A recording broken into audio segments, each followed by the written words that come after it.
All right, well, I found another reason why you should be doing healthy keto. Surprise! We know healthy keto helps with weight loss and many different conditions. But when you do healthy keto and intermittent fasting, it can greatly help your absorption of nutrients. I mean, the fasting alone is going to decrease the need for the requirements of nutrients. But what about healthy keto? What can that do for your nutrients? One of the biggest things it's going to do, it's going to start correcting insulin resistance.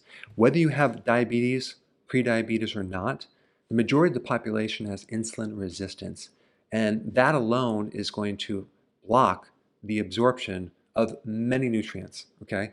The one I'm going to talk about today is calcium, okay, to show you what's involved in absorbing calcium.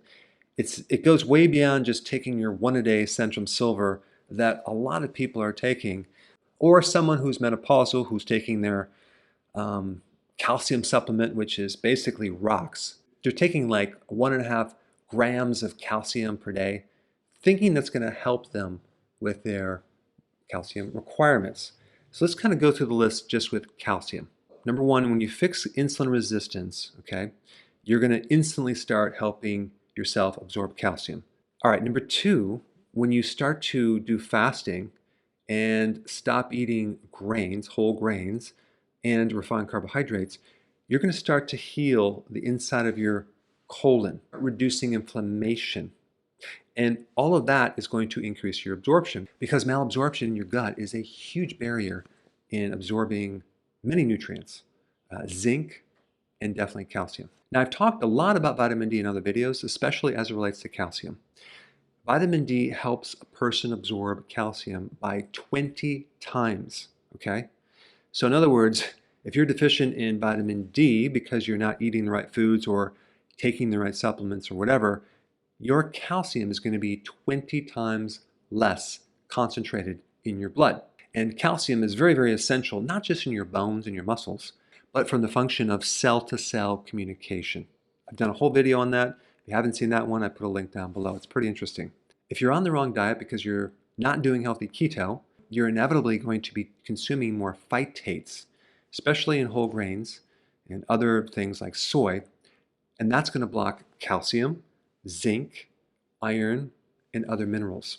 And then there are other foods that can actually block nutrients as well, like foods high in oxalates. Spinach, chocolate, almonds block calcium. It doesn't help you if they're high in oxalates because that calcium is unavailable to you. Now, keto has moderate protein. Okay, it's not high protein. It's moderate protein. There are some reports that show that when you actually do too much protein, that can deplete some of your calcium as well. It's not just about taking a nutrient. It's about absorbing the nutrient. And there's a lot of things that you can be doing and taking that can be not only blocking these nutrients, but causing these nutrients to be eliminated through your body.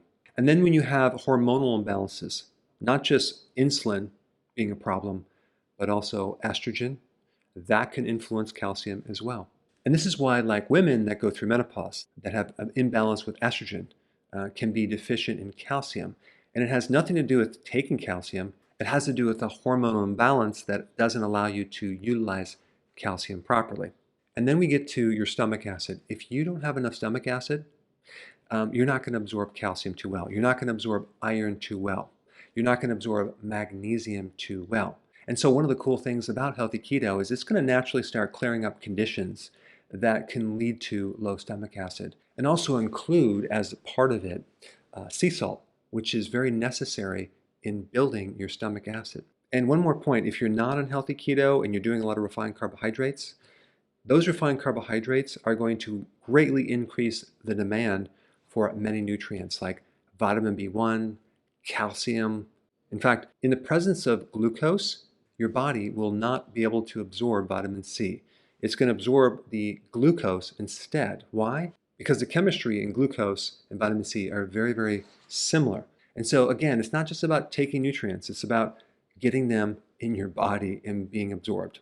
So anyway, if you're new to my channel and you want to know how to do healthy keto with intermittent fasting, click the link down below. You can download the plan. There's no funnel attached to this plan. You can get it for free. Check it out.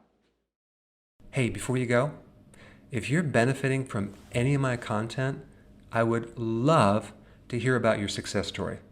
Please share it in the link down below.